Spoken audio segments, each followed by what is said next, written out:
بسم اللہ الرحمن الرحیم. السلام علیکم.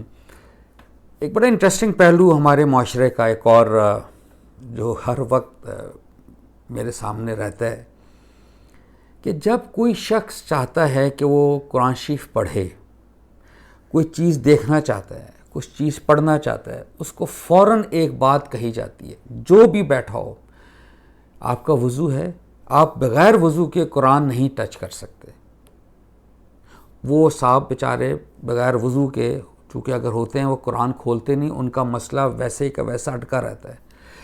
بڑی انٹرسٹنگ بات، بڑے سال پہلے میں اپنے ایک رشتہ دار کے گھر تھا تو وہاں خواتین تھیں، سب 6-7 خواتین مجھ سے بڑی تھیں، میری عزیز، سب میرے ریلیٹیوز تھے. ان میں سے ایک نے کہا کہ ایک دم اچانک کہ میں نے کچھ چیز قرآن میں چیک کرنی ہے تو میں ذرا دیکھ لوں. تو چلتے چلتے قرآن کی طرف انہوں نے کہہ دیا میرا لیکن وضو نہیں ہے، میں اس طرح. تو ایک دم دوسری خاتون بولی آپ نے نہیں، پھر نہیں چھو سکتی.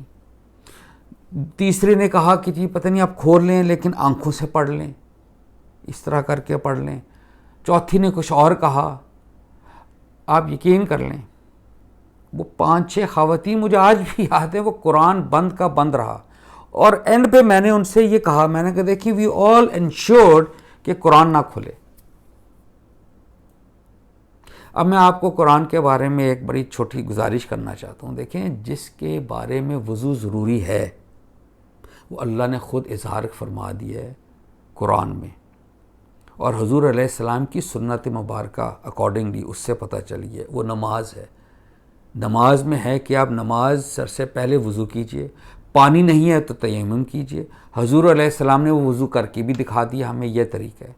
قرآن کے بارے میں کہیں پر بھی اللہ نے نہیں ذکر کیا کہ آپ اس میرے کلام کو چھونے سے پہلے وضو کیجئے،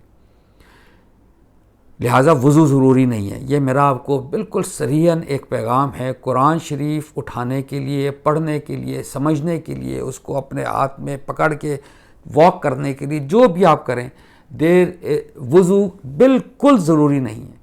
اس کے لیے پاک ہونا ضروری ہے. آپ پاک ہوئیے، اللہ کا کلام ہے، اللہ کی آیات ہیں. جس طرح ہم ناپاکی کی حالت میں مسجد نہیں جاتے کہ جی ہم ناپاک ہیں، وہ اللہ کا گھر ہے، پاکیزہ جگہ ہے، ہم نماز نہیں پڑھتے. چلے نماز میں تو وضو آ گیا، قرآن میں جب آپ ناپاک ہوں، ناپاکی کی حالت میں اس کو مت پڑھیے، مت اٹھائیے اتنی دیر. آبویسلی آپ پاک ہوں گے اس کے بعد آپ اس کو پڑھیے.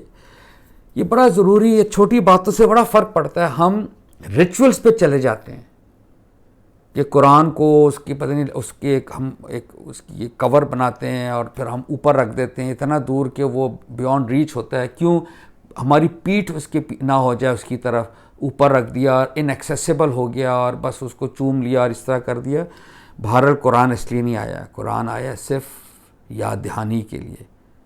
وہ بالکل سمپل پیغام ہے اس کا کہ موت آنی ہے، موت کے بعد ایک اور زندگی ہے جس پہ جنت اور دوزخ کا آپ کی اس اعمال پر جو ادھر ہوں گے اس پر اس کا انحصار ہے. تو اس کی یاد دہانی ہے. لہٰذا یاد دہانی کے لیے ہمیں قرآن کو پڑھتے رہنا چاہیے. بہت شکریہ. السلام علیکم.